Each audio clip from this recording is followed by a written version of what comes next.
hello friends, welcome back to my channel Vijay Biology Tutorials. Today I am going to teach you about tissues. Before going to the topic, please do subscribe to my channel and click the bell button. Now let us go to the topic. Here we are going to learn about the tissues, especially today we are going to learn about the plant tissues. Okay, first of all we have to know what is the tissue. The tissue is nothing but the group of cells which function similarly are called as tissues. Okay, so what is a tissue? The group of cells that function which do a similar function is called as a tissue. Here, plant tissues, we are going to learn about the plant tissues. Plant tissues. So, once again I will repeat the definition. The group of the cells that do a particular function together is called as a tissue. And we are going to learn about the plant tissues in our video. Now, here, if anyone might have got a doubt, we will be growing up to a certain age. Means human beings will be growing in their height only to a particular period of time. Like girls, if you take, they grow only up to 18 years. Even boys also. Means they are, after completion of the teenage, there will be maximum growth will be stopped. But if you see the plants, as they are growing older, their height of the tree also will be growing higher.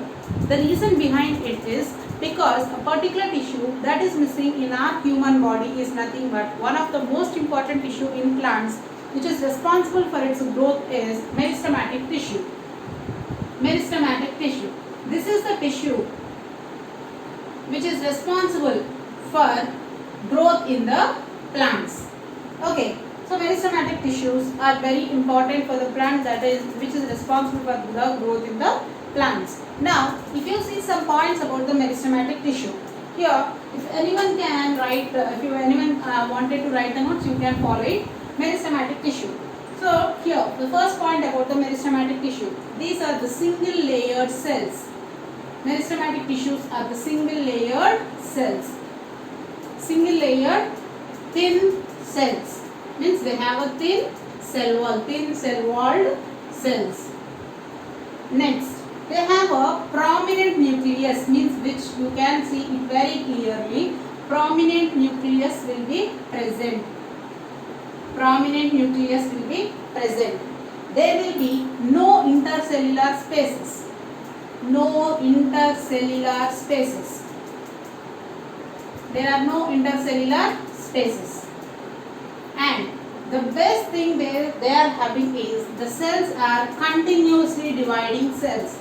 These are continuously dividing cells. Continuously dividing cells. Okay, so these are the four main important points of the meristematic tissue. The meristematic tissue is the tissue which is present only in the plant body that helps to grow the plant throughout its lifetime. And here, the meristematic tissue are having single layered thin walled cells. They have a prominent nucleus and there are no intercellular spaces. Here you might have got a doubt, what is the intercellular spaces? Means the distance between the two cells is called as intercellular spaces. Means the cells are very compactly arranged in a meristematic tissue. There is no gap between the cells. That is called as intercellular. So there are no intercellular spaces. And they have continuously dividing cells. The cells will be continuously dividing. That's why the meristematic tissue is very important to the plant. Now, going into detail, here the meristematic tissue is having three types of cells, three types of meristems. Meristematic tissue is having three types of tissues. Meristematic tissue, it is divided into three main types. First one is apical meristem. Apical meristem. The second one is lateral meristem. Apical meristem, lateral meristem, and the last one is intercalary meristem. Intercalary meristem. This meristematic tissue is again divided into three types: apical meristem, lateral meristems, and intercalary meristems. Where you can observe this apical meristem, apex. These meristems are present in the tip of the root and shoot. you can see the meristems at the apical meristem at the tip of the root and shoot. Okay, at the tip of the root and shoot you can see this apical meristem, and where you can see this lateral meristem. What is here? The apical meristem is helpful for growing in the length of the stem or the root. As these apical meristems are present in the tips of the roots and the shoots, the length of the plant will be increased due to apical meristem. The next one is the lateral meristem. The lateral meristems are used to increase the girth of the stem.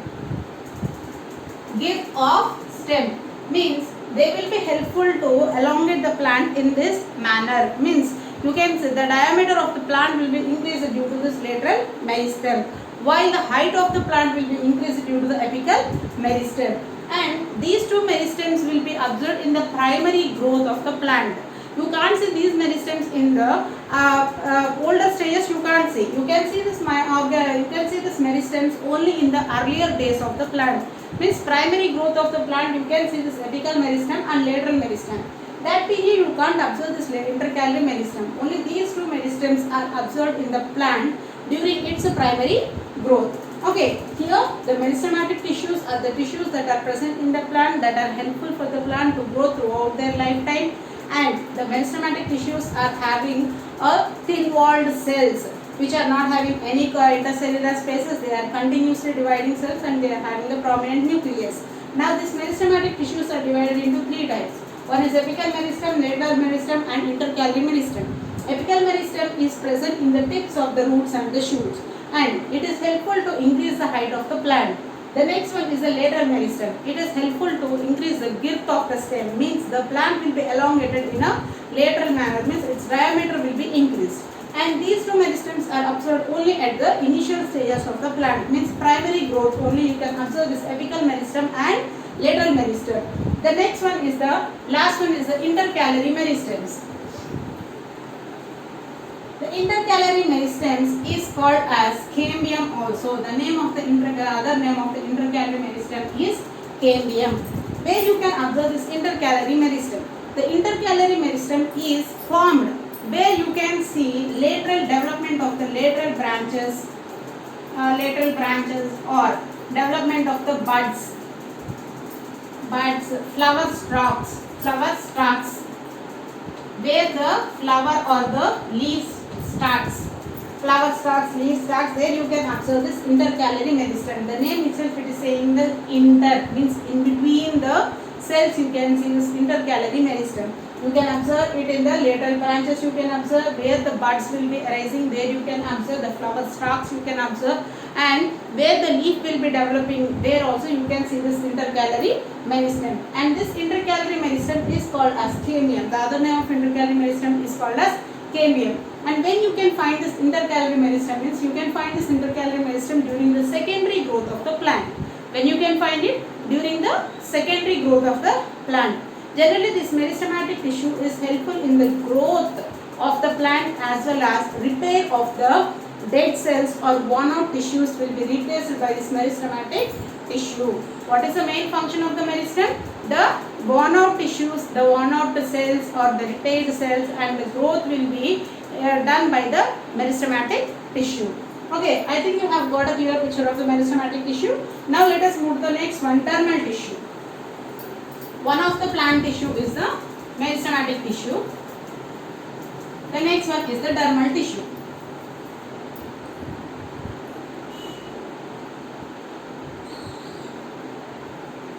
Dermal tissue. So here the dermal tissue is formed from some of the cells of the meristematic tissue only. The dermal tissue is formed from some of the cells that are left over after the growth and repair of the plant cells that will be giving rise to the dermal tissue. I repeated, the meristematic tissue is helpful for the growth as well as the repair of the tissues. In that time, the cells which are left over in that repairing process or the growth process, they will be converted to the dermal tissue. Now, in this dermal tissue, if we learn some points about the dermal tissue, here the dermal tissue is thick when compared to the meristematic tissue. When compared to the meristematic tissue, even it is also having one cell wall only. one cell thickness you can say, but one cell thickness, but it is having more thicker cell when compared to that of the meristematic tissue. Then what is the function of this dermal tissue? Dermis, here outer layer you can say. Okay, so generally if you take our skin is also a dermal tissue. But here what is the use of the skin? If anyone asks you, simply you will be saying that for protection. Here also the same thing. The dermal tissue function is mechanical damage. It protects the plants from the mechanical damage. Next, support. It gives support to the inner parts of the plant body. And the next one, it protects the plant from the parasites.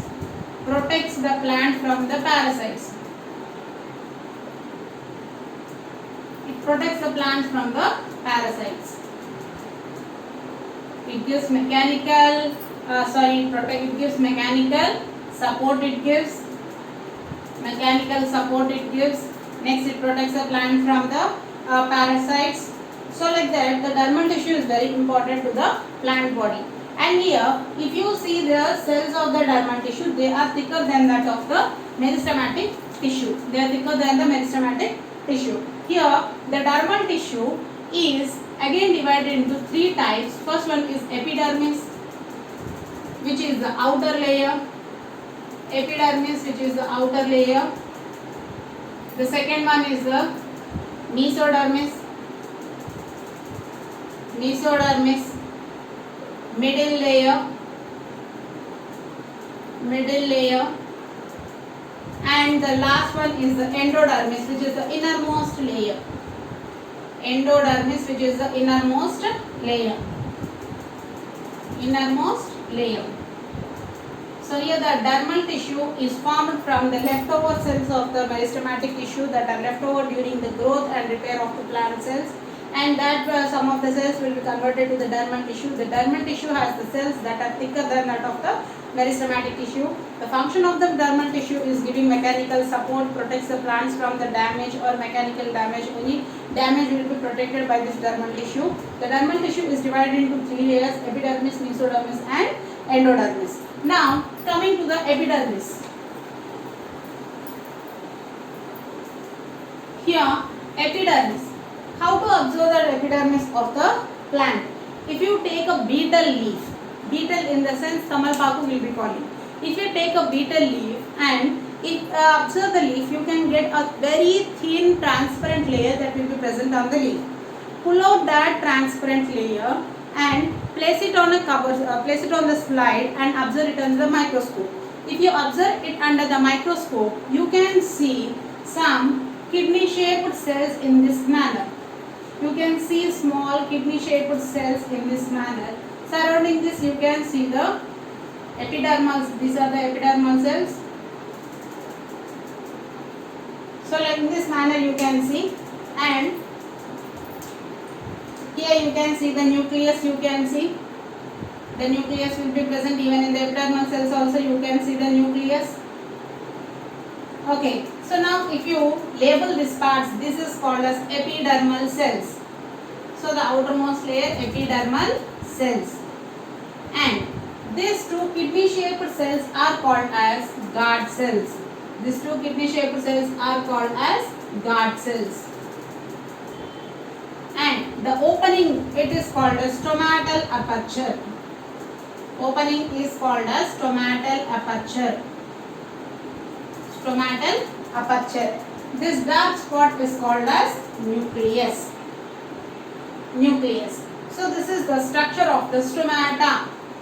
This is the structure of the stomata. You might have studied in your previous classes. So this is the structure of the stomata, which is present in the epidermal, cells of the leaves. Now here, once I will explain it, this is the structure which you can see in the epidermal cells of the leaf. Okay, so here the surrounding cells are called as the epidermal cells. Inside these epidermal cells, you can see two kidney shaped cells. These two kidney shaped cells are called as guard cells.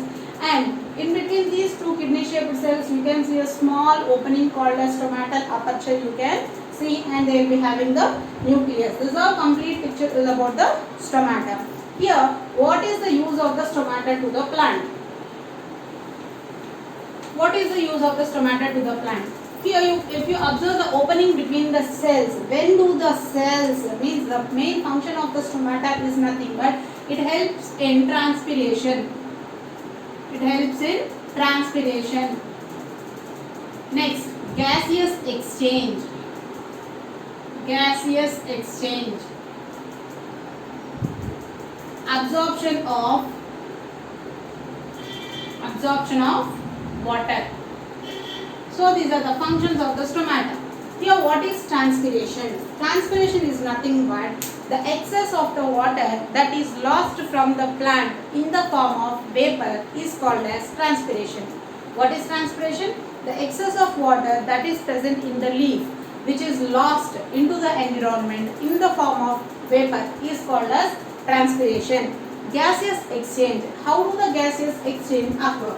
So in between these guard cells there is a small opening. Through this small opening only there will be transpiration occurring as well as the gaseous exchange will be occurring. From outside there will be entry of the CO2 gas, and from inside there will be from inside to outside there will be outflow of the oxygen gas. This will be happening in between the cells. There is a small opening called a stomatal aperture. So if the stomata is flaccid in the sense if it is like this, means without no gap in the middle, then you can say this guard cells are completely filled with water, means turgor pressure. Where they are filled with water, there will be some pressure created on these guard cells. When there is pressure created on the guard cells, they will be pushing themselves far apart from each other and creating the space in between the middle.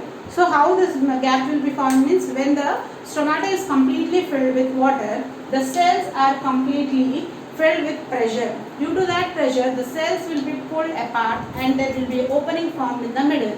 That is only called a stomatal aperture, through which you can observe the transpiration can be observed and gaseous exchange also can be observed. Then absorption of the water will be done by the root hairs that are present on the epidermal cells. The epidermal cells also has root hairs that helps in the absorption of the water.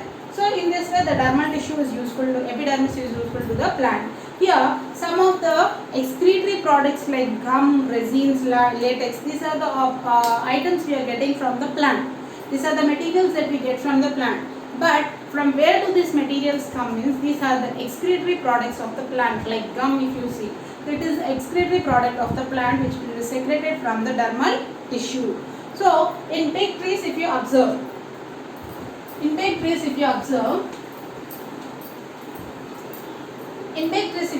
can see the bark. Bark means a number of layers of epidermis. Number of layers of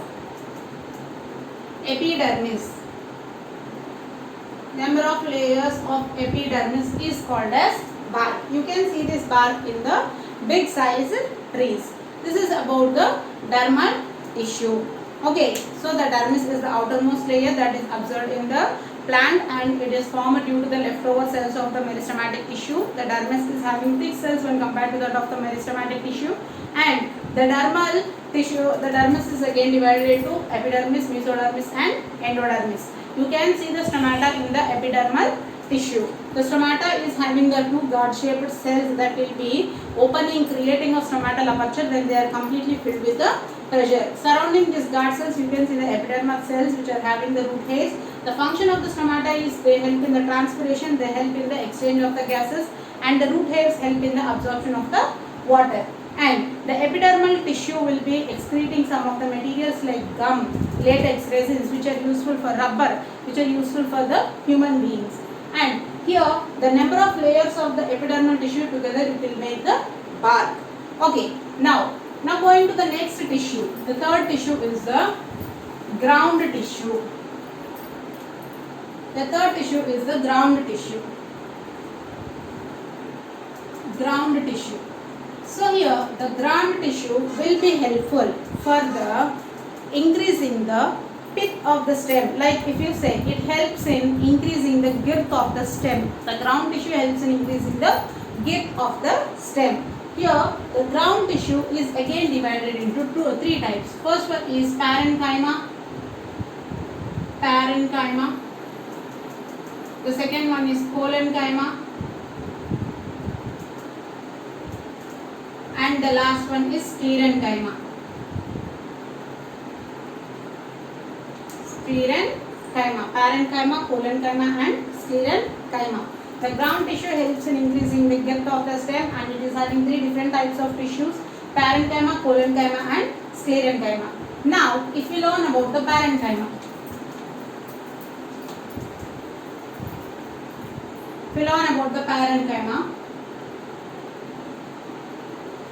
So, parenchyma is having single walled cells.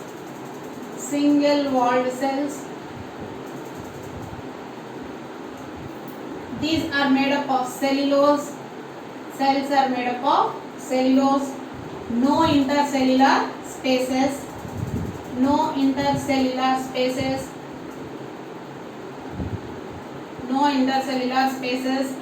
And the last one is the function of the parenchyma is they help in the storage, photosynthesis,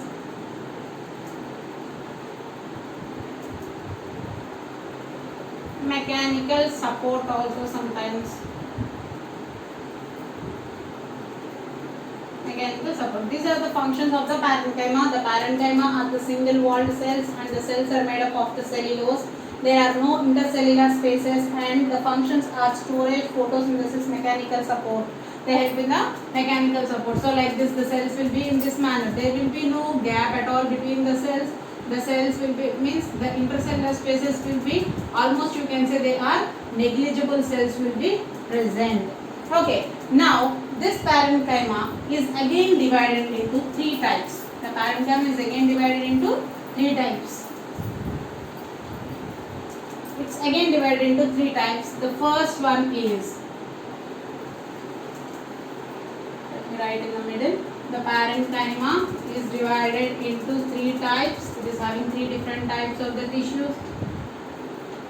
So here, the first one is the chlorenchyma. The second one is the arenchyma. And the third one is the storage tissue. So here the name itself is telling that chlorenchyma means if the parenchyma is having chlorophyll. If the parenchyma is having chlorophyll, it is called as chlorenchyma. And this chlorenchyma helps in the process of the photosynthesis. If the particular parenchyma is having chlorophyll, then it is called as chlorenchyma and it helps in the process of photosynthesis. The second one is the arenchyma. There will be large spaces in between the cells. Spaces or air cavities will be present in between the cells. If the air cavities are present in between the cells, it is called as arenchyma. And what is the use of this arenchyma means it helps in the buoyancy of the plants. Buoyancy of the leaves. Means some of the aquatic plants like lotus, if you take, the roots will be submerged in the soil, but the plant leaf will be floating on the water. So from where do this floating nature comes means the floating nature comes from the arenchyma, means which is having the air cavities in between the cells that helps the plant to float on the water. That is the main function of the arenchyma. The last one is the storage tissue which helps in the storage of food material. So these are the three different types of the parenchyma. First one is the chlorenchyma, the second one is the arenchyma and the third one is the storage tissue. The chlorenchyma, if it contains chlorophyll in the parenchyma cells, then it is called as chlorenchyma and it helps in the process of the photosynthesis. Arenchyma, if it is having air cavities in between the cells, it is called as arenchyma. It helps for the buoyancy of the plants. That is nothing but floating nature of the plants will be attained by the arenchyma. The last one is the storage tissue. It is helpful for the storage of the food material. The next one is the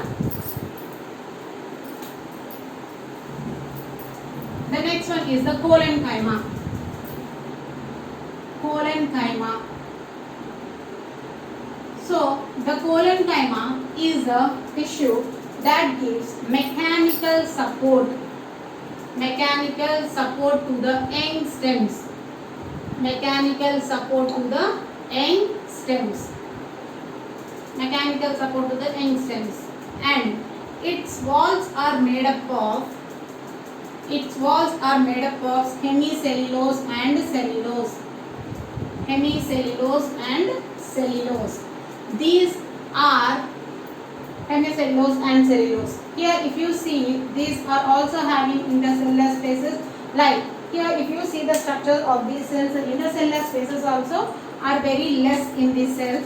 But here to these layers, to the edges or to the corners of the cells, you can see deposition of this hemicellulose and cellulose. To the edges means here you can see the hemicellulose and cellulose can be seen to the edges of the corners of the cells. Okay, so in this manner only the cells will be present. Here you can see, like that you can see.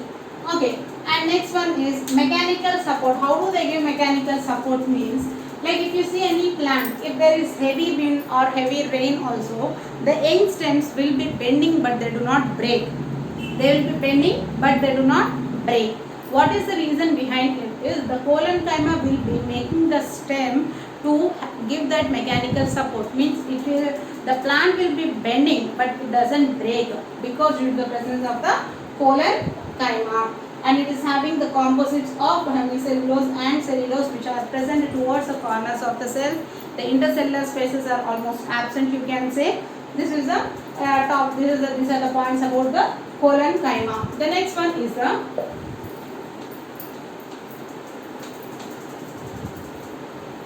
last one is the sclerenchyma. Sclerenchyma. The sclerenchyma are the hard tissue which is not having protoplasm. The protoplasm is absent. Protoplasm is absent. As protoplasm is absent, these are the dead cells. These are the dead cells. They have composition of pectin and lignin. Pectin and lignin will be present in its walls. And this sclerenchyma is the most hardest tissue, you can say, hardest tissue. You can see the sclerenchyma in the nuts. Nuts you can see, like nuts husk, next coconut, on the coconut, hard part of the coconut which will be breaking, there you can see this one. And if you see dry fruits like pista, you can see outer shells you can see. So wherever hard parts are present, means on the fruit or in the vegetable, not vegetables, in the fruits where you can observe these hard parts, there you can observe the sclerenchyma. And the sclerenchyma is not a living tissue, it is a dead tissue because it is not having protoplasm, so it is called as a dead tissue, and it is the most hardest tissue, and its walls are composed of pectin and lignin. So these are the three different types of tissues that come under the ground tissue. And here to my next video I am going to continue about the animal tissues, and some of the vascular tissues are also left over. So in the next video I will continue that issue. If you like this video, please subscribe to my channel and click the bell button. Thank you.